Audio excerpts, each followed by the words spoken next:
ورتل القرآن ترتیلا۔ زبر کسی بھی حرف کے اوپر جو چھوٹی سی لکیر آتی ہے اس کو کہتے ہیں۔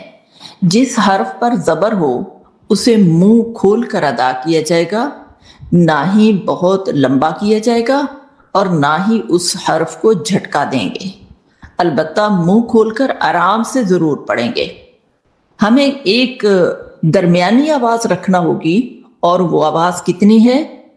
آ، با، تا، تا، جا، ہا، خا، امارا، امارا، امارا۔ تینوں حروف کی آواز برابر ہوگی۔ با، لا، غا، بالغ، بالغ۔